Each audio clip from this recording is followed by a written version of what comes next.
What the heck is that?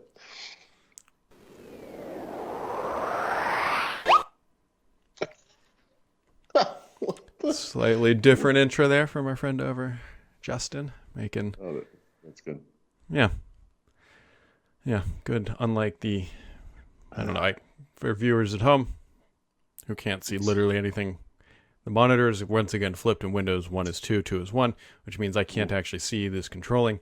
I'm just doing it blind, which means if it sucks, then blame Paul. I just remind everybody that you get what you pay for.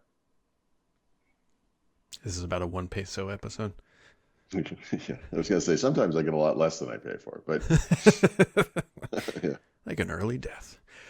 So, Paul, I was thinking about it. Everything in the world of Windows, what's old is now new again. Let me just run through this real quick. So, Yes. we have OneNote for Windows 10, which is becoming just OneNote again. In the world of Xbox, we had the Xbox app, then we had the Xbox Companion app. Now we just have the Xbox app. In the world of Windows 11 now, we have the snipping tool, which became deprecated and became Snip and Sketch, which is now back to snipping tool. That's right. And in the world of Windows customization, Start 8, 10, and 11 are now all here. And it's like we just got in a time machine, just reran the ringer. And my favorite bit there, and which you skipped a little bit, was the we've been kind of complaining about Windows Mail for 5 years, Mm-hmm.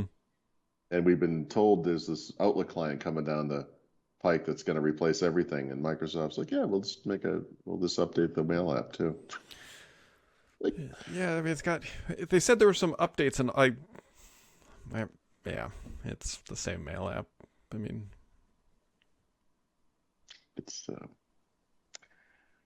we use the term lipstick on a pig a lot around here because Microsoft uses this term, and a lot of times it's not really applicable, right? I mean, this time it is. Yep. Mail is a pig, and making it have rounded corners is putting lipstick on that pig. It doesn't address any of the very real problems with that app, which yeah. do we just get used to being second rate all the time, and we just accept it, and then we accept it so much that we defend it? I don't know where to land on this. Well, no, I know exactly where to land on this one, and it's just short of outrage because I don't understand why something so basic can't be done to some level of competence. Yeah. Too much? Yeah, it's the Mail app. It's Mail is, tell me again, it's crucial still, right? Still Yeah. need mail? we had this great idea that it was going to be updated and going to be. Oh, by the way, but put it in Teams, make it Outlook 2.0. Go to town. But do something. That's all I'm asking. Do something. Well, if you're tired of not doing anything, you could run. I had a joke for this, but I'll hold on to it for a second. Elementary OS 6 is out, and I hope that the virtual assistant is named Watson. That's all I can.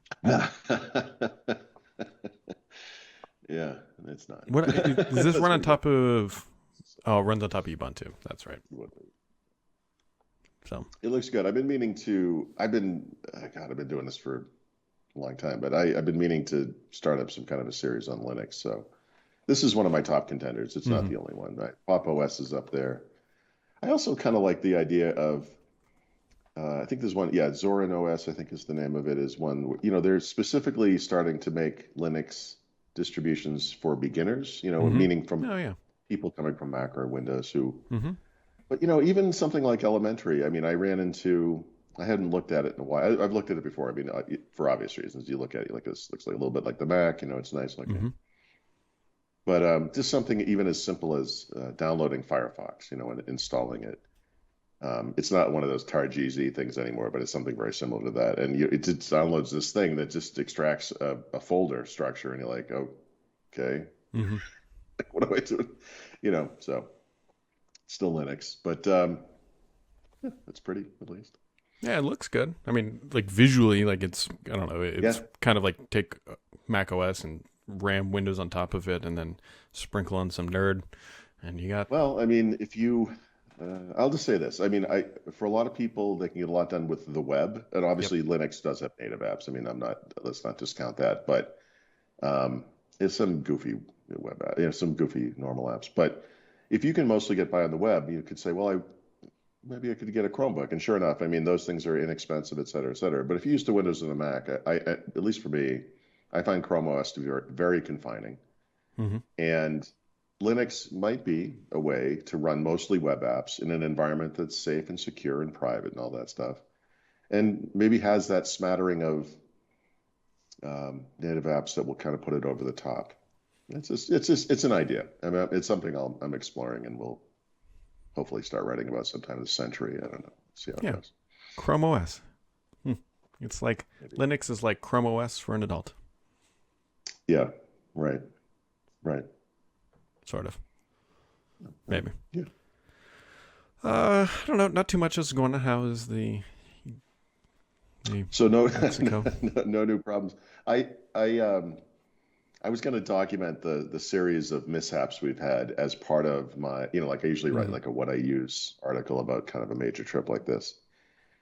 And it became so long, I'm going to do it as a second article. In fact, it's so tedious, I'm having a hard time just getting through it because it's like I've just described two of the problems, and it's like 1,000 words long already.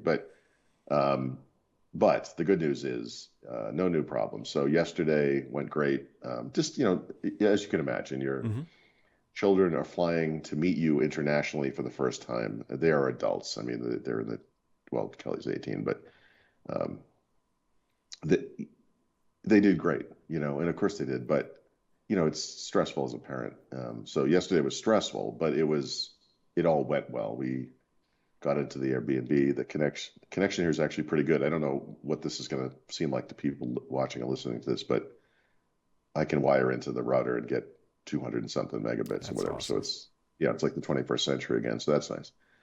Um, it's right downtown. There's this, I think I mentioned this celebration that's occurring. I think it's today, and it is there's 3 dates that don't line up as neatly as Mexico would like, but it's like 200 years from independence from Spain, 500 years, literally today, from the day that some it's basically the founding of Mexico City. It's a little more complicated than Hmm. that, but we'll just call it the founding of Mexico City. And then 700 years ago, and it's really like 695 years, but let's say roughly 700 years ago, the predecessor of Mexico City was thought to be founded. This is when some indigenous settlers saw a eagle attacking a snake at a lake, and they decided to create this place, and that's the Mexico flag now. So anyway, it's a hot mess, is the way to describe it. So the center square of this place is going to be. I just don't. I can't even imagine what this is going to be like. But anyway, we're 2 blocks away, so you may not hear from me for a few days. Yeah. We got carried away in a crowd or something, but They should have called Mexico Eagle Snake Lake. That would have been. Eagles. I think that might be the Aztec name. It's a little more Mayan gravitas to it, I guess. Well, Mayan. anyways, you're there through the weekend, right? Yeah, we're here until next Thursday. Gotcha. Hopefully we will be too. Yeah.